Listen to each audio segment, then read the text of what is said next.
Hi, welcome to Chittoor reviewer. ఈ channel subscribe చేసుకోండి. ఇలాంటి వీడియోస్ చాలా వస్తాయి. ఈ వీడియో నచ్చితే లైక్ చేయండి. సో స్టార్ట్ చేద్దాం. Number 10 overlord. ఇది ఒక వార్ మూవీ. దాని తర్వాత జాంబీ మూవీగా మారుతుంది. అసలు చాలా కొత్తగా అనిపిస్తుంది. వరల్డ్ వార్ 2లో జాంబీస్ అంటే అది కూడా చాలా బాగుంటుంది. యాక్షన్ మొత్తము అసలు main half an hour, last half an hour అసలు చాలా బాగుంటుంది. Number 9 go gone. ఈ లిస్ట్లో ఉండే ఒక ఇండియన్ మూవీ. నాకు ఫస్ట్ టైం చూసినప్పుడు అసలు మన ఇండియాలో ఇలాంటి మూవీ వచ్చిందంటే చాలా ఆనందంగా ఉండింది. ఇది మోస్ట్లీ జాంబీ కామెడీ. అసలు ఇది మీకు హాలీవుడ్ ఆడియన్స్ చూపిస్తే కూడా చాలా బాగా నచ్చుతుంది. మెయిన్ జాంబీ మూవీస్ రాకముందే జాంబీ కామెడీ మూవీ వచ్చేసింది. సో అంతగా ఆడలేదు అప్పుడు, కానీ చాలా మంచి మూవీ. Number 8 resident evil. నేను చూసిన ఫస్ట్ జాంబీ మూవీ. చాలా మంది కూడా చూసి ఉంటారు. అది యాక్చువల్గా తెలుగులో డబ్ అయ్యి చాలా ఫేమస్ అయింది చిన్నప్పుడు.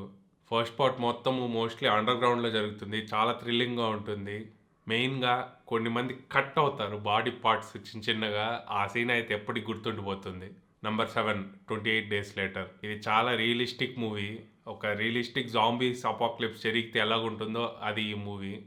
కెమెరా కూడా చాలా లో క్వాలిటీలో వాడి చాలా రియలిస్టిక్గా ఉంటుంది. మెయిన్గా మూవీలో ఫస్ట్ సీన్ అయితే లండన్లో అసలు మొత్తం ఖాళీగా, అది అది చూస్తేనే మీకు గుర్తుపడతారు. ఎప్పుడో ఒకసారి చూసి ఉంటారు ఇంటర్నెట్లో. ఇన్ని ఇయర్స్ తర్వాత మూవీకి సీక్వెల్ కూడా వస్తుంది ఈ year. Number 6 Shaun of the Dead. Zombie మూవీస్ని కామెడీ కూడా చేయొచ్చా, అది కూడా ఇలాగ చేయొచ్చా అనేసి చాలా ఇన్స్పిరేషన్ ఇచ్చింది ఈ మూవీ. అసలు ఎడిటింగ్ అయితే నెక్స్ట్ లెవెల్. అసలు ఇలాంటిది ఎడిటింగ్ ఎప్పుడు చూడరు మీరు ఏ మూవీకి. కామెడీ లేకపోయినా కూడా ఈ మూవీ చాలా బాగా వర్కౌట్ అవుతుంది ఒక జాంబీ మూవీగా. క్లైమాక్స్ కూడా కొంచెం ఎమోషనల్ కూడా ఉంటుంది. Number 5 zombie land. ఈ మూవీ కూడా జాంబీ కామెడీ. అసలు ఒక్క సీన్ కూడా సీరియస్గా ఉండదు. ప్రతి సీన్ కామెడీ ఉంటుంది. చాలా మంచి ఫన్ కమర్షియల్ మూవీ. మీరు అన్ని సీరియస్ జాంబీ మూవీస్ చూసాక ఇది చూడండి, చాలా బాగా నచ్చుతుంది. Number 4 don of the dead. అసలు జాంబీ మూవీస్కి 70s 80sలో చాలా వచ్చాయి. అప్పుడు క్రేజ్ తగ్గిపోయిన తర్వాత, దాని తర్వాత 2004లో ఈ మూవీ వచ్చాకే మళ్ళీ క్రేజ్ తిరిగి వచ్చింది. మూవీ మొత్తం ఒక షాపింగ్ మాల్లో జరుగుతుంది. దానికన్నా ఒక మంచి సెట్ అసలు ఎప్పుడు దొరకదు జాంబీ మూవీస్కి. అసలు అక్కడే జరుగుతుంది. చాలా థ్రిల్లింగ్గా ఉంటుంది. Number 3 world war G.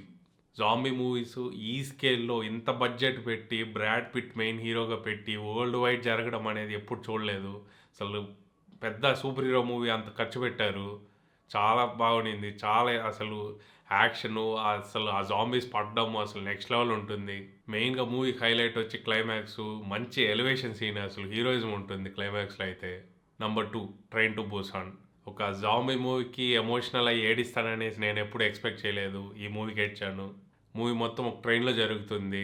అసలు మీరు జాంబీస్ పక్కన పెడితే ప్రతి క్యారెక్టర్‌కి ఎమోషనల్ కనెక్ట్ అవుతాము.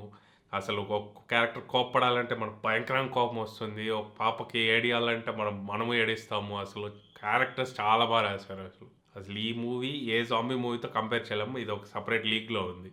నంబర్ 1 రెక్. అసలు జాంబీస్ అంటే మనం భయపడాలి అవి చూసాక. అలాంటి జాంబీస్ ఈ మూవీలో ఉంటాయి. అసలు నాకు క్లైమాక్స్ అయితే ఊపిరి బిగబెట్టుకుంటాం. అంత బాగుంటుంది. అంత థ్రిల్లింగ్‌గా ఉంటుంది.